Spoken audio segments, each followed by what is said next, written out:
नमस्कार दोस्तों, आप हैं अपनी ही गुड लिविंग चैनल पे। और भाई आज करेंगे हम किसी एक पर्टिकुलर प्लांट के ऊपर बात नहीं, बल्कि कि हम सारे गार्डन की देखभाल के ऊपर बात करेंगे। जो भी आपने अपने घर में छोटा सा गार्डन बना रखा है, छोटा है बड़ा है, बालकनी गार्डन है, टेरेस गार्डन है, जो भी आपने बना रखा है, तो उस पूरे के पूरे गार्डन की आपने कैसे देखभाल करनी है, आज उसी के बारे में बात करेंगे। भले ही आपने पौधे प्लास्टिक के डब्बों में उगा रखे हो भाई, वेस्ट मैनेजमेंट करके, या मिट्टी के गमले हों प्रॉपर, या फिर आपके सेरेमिक के डेकोरेशन वाले पॉट्स हों, तो हर तरह के पौधों के बारे में भी, गमलों के बारे में भी सारी की सारी जानकारी आपको इस वीडियो में अंत तक मिल जाएगी। तो वीडियो लास्ट तक जरूर देखना।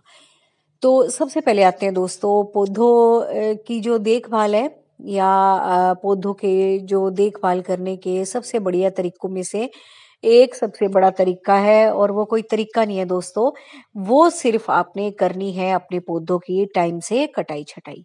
जितनी आप अपने प्लांट्स की कटाई छटाई करते हो, तो आपके पौधे हेल्दी भी नजर आते हैं। चाहे वो आपने हैंगिंग बास्केट में लगा रखे हो, चाहे वो आपने मिट्टी के गमलों में लगा रखे हों, चाहे प्लास्टिक के गमलों में हो, या फिर आपके घर की क्यारियों में लगे हुए हों जमीन में। तो सबसे बड़ी बात आती है पौधों की कटाई छटाई की। तो जितनी आप पौधों की कटाई छटाई करते हो, जितने मतलब आप उनको एक रेस्ट टाइम देते हो, तो उतना ही उसमें से नई नई ब्रांचेस निकलती हैं, नए नए पत्ते निकलते हैं, जिससे कि आपका गार्डन पहले की बजाय ज्यादा हेल्दी और फ्रेश नजर आता है। पुराने स्टेम्स होते हैं, पुराने पत्ते होते हैं, कई बार तो दोस्तों पत्ते मतलब बहुत टाइम लगा लेते हैं मैच्योर होने में, पीले होके गिरते भी नहीं है, और लेकिन वो रफ से दिखने लग जाते हैं। लेकिन जब आप पौधों की प्रॉपर कटाई छटाई करते हो, तब जो नए नए पत्ते निकलते हैं ना, और नई नई जो स्टेम्स आती हैं, उनकी जो रंगत होती है वो अलग ही होती है। उससे आपका गार्डन फ्रेश लगता है। नहीं तो अगर आप कटाई छटाई नहीं करते हो, तो आपका गार्डन ऐसा ओल्ड सा लगेगा, बूढ़ा बूढ़ा सा लगेगा।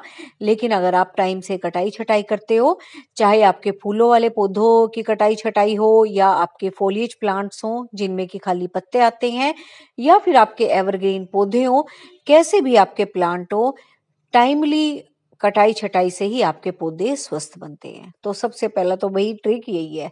और दूसरी बात यही है दोस्तों, कि आपको ये पूरी जानकारी होनी चाहिए कि किस पौधे को आपने कहाँ रखना है। सबसे बड़ी गलती यही करते हैं लोग, कि कई बार ऐसा करते हैं कि खूब धूप वाला पौधा होता है, उसको शेड में रख देंगे बचाने के लिए, या जो शेड का पौधा होता है उसे और धूप वाले पौधों के साथ रख देंगे कि यहाँ अच्छा लग रहा है।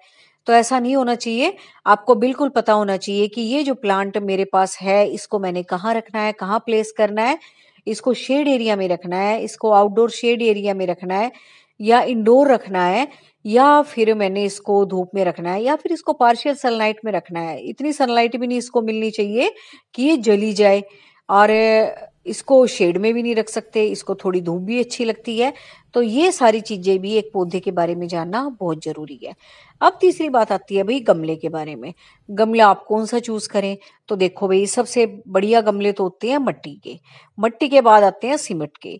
सीमेंट के बाद आते हैं आपके सेरेमिक के।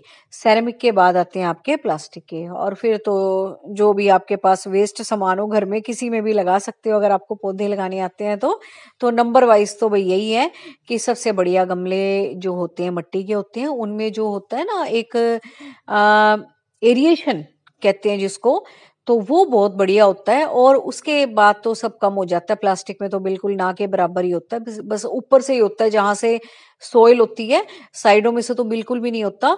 लेकिन मिट्टी के गमलों में पूरा का पूरा गमले में से आपका प्रॉपर एरिएशन होता है। इसीलिए आपके जो पौधे हैं, अगर गर्म इलाकों में आप लगाते हो, तो आपको मिट्टी के गमले ही प्रेफर करने चाहिए। हाँ, वो ना मिलते हो तो फिर आप सीमेंट के ले लो। तो भई अब आते हैं तीसरी बात के बाद, सोइल कैसी बनानी चाहिए। तो भई देखो, जो आपके एवरग्रीन पौधे हैं, फूलों वाले पौधे हैं, और समर में रहने वाले पौधे हैं, उनकी जो मिट्टी है ना, वो थोड़ी-सी बंधी हुई बनाई जाती है। क्योंकि एकदम से अगर पानी इवेपोरेट हो जाएगा, तो फिर वो पूरा का पूरा मॉइस्चर नहीं मिल पाएगा जड़ों को। तो थोड़ी-सी बंधी हुई मिट्टी ऐसों की बनानी होती है। और फिर जैसे-जैसे सुकुलेंट्स वगैरह हैं, ये हैं शेड वाले प्लांट्स हैं, उनकी मिट्टी फिर आप थोड़ी-सी भुरभुरी भले ही बना सकते हो। तो ये है भई चौथा पॉइंट। और सबसे बड़ी बात आती है दोस्तों पानी देने की। अब आप पूछोगे पानी का क्या है? पानी का भी भई सब पौधे का अलग-अलग सिस्टम है। कुछ पौधों को बहुत ज़्यादा पानी पसंद है। अब जैसे आपके सामने था वो सुकुलेंट, उसको कम पानी पसंद है। और ये जो आपके एवरग्रीन पौधे हैं खूब पानी पीते हैं, इनको बहुत अच्छा लगता है। तो ये सब भी आपने देखना है कि पौधों को रखने के साथ-साथ किस पौधे को कितने पानी की ज़रूरत है। और सबसे बड़ी बात दोस्तों आपको ये भी पता होना चाहिए कि कौन से पौधे आप कैसे लगा सकते हो। ये बीज से लगेगा या इसकी कटिंग लगेगी, या अगर आपके पौधों में फूल नहीं खिल रहे हैं तो कौन से ऐसे आपके पास जुगाड़ हैं जिनसे आप फूल खिला सकते हो। कई बार ऐसा होता है ना, हमारी सोयल गमलों में लगी हुई एल्कलाइन हो जाती है, या पानी आपका ऐसा आता है खारा। तो उसके लिए आपने यही करना है कि सोइल को थोड़ा सा एसिडिक बनाना है, जिससे कि आपके फूल खिलने लग जाएंगे। जिन पौधों में आपके फूल नहीं आ रहे हैं और वो फूलों वाले पौधे हैं, तो उसके लिए आप कोई भी चीज़ यूज़ कर सकते हो अपने गार्डन में। उसके लिए आप यूज़ कर सकते हो भई खट्टी कौन-सी चीज़ें हैं, विनेगर खट्टा होता है एक तो, है ना? एक आपका फिटकड़ी खट्टी होती है, उसका पाउडर चूरा करके भी पानी में मिक्स करके डाल सकते हो। और भी कुछ नहीं है, नींबू तो घर में होते ही हैं, है ना? उसके भी दोस्तों आपको नींबू का पानी बिल्कुल डालने की ज़रूरत नहीं है अगर आपको कॉस्टली लगते हैं।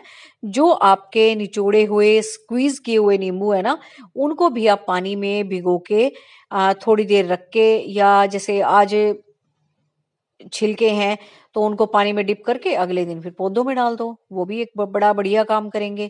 तो इस तरीके से ये तरीके होते हैं फूल खिलाने के। और नेक्स्ट बात आती है दोस्तों, बेल वाले जो पौधे होते हैं उनको आपको सपोर्ट जरूर देना चाहिए। कई बार ऐसा होता है कि ज्यादा तेज धूप की वजह से हमारी जो बेलें हैं वो सूख जाती हैं ऊपर तक जाते जाते। तो ऐसे दो चार प्लांट आपको इकट्ठे करके जरूर लगा देने चाहिए। जैसे कि इस बेल के साथ मैंने लगा रखी है, गिलोय की बेल लगा रखी है, मॉर्निंग ग्लोरी की लगा रखी है। तो ये तीनों चारे जब ऊपर जाती हैं तो कुछ की जो स्टेम है वो मोटी होती है, कुछ कुछ की बारीक होती है, कुछ की तो बिल्कुल ही बारीक होती है, धागे की तरह वो लिपटती चली जाती है। तो इस तरीके से एक दूसरे को सपोर्ट देती है ये ऊपर तक। क्योंकि नीचे भी चलो कोई पौधा है छोटा, तो ऊपर तक तो जाने में तो वो तो कामयाब नहीं होगा जिसके साथ आपने लगाई है। लेकिन अगर आप बेलों वाले ही 3-4 कट्ठे लगा दोगे तो वो अपना आराम से चलती रहेंगी। तो और आती है दोस्तों बात कि पौधों को लगाते वक्त आपने किन बातों का ध्यान रखना है। एक तो भई आपने सोइल को चेक करना है, सोइल में कोई इन्फेक्शन ना हो।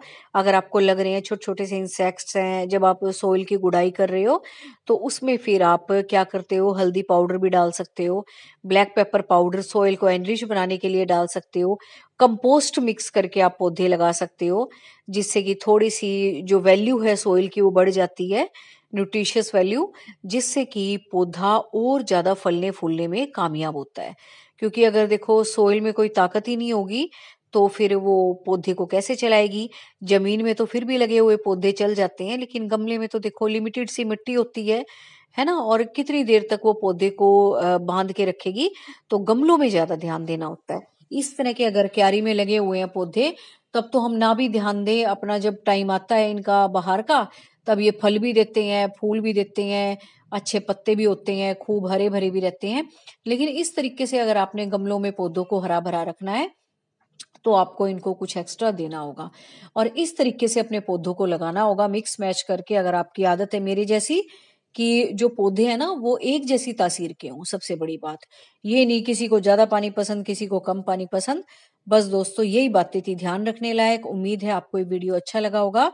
और बस वीडियो अच्छा लगे तो लाइक ज़रूर करना, और अपने जैसे लोगों को शेयर भी करना जिनको ये पौधों की जानकारी अच्छी लगती है। तो मिलते हैं इन प्यारे-प्यारे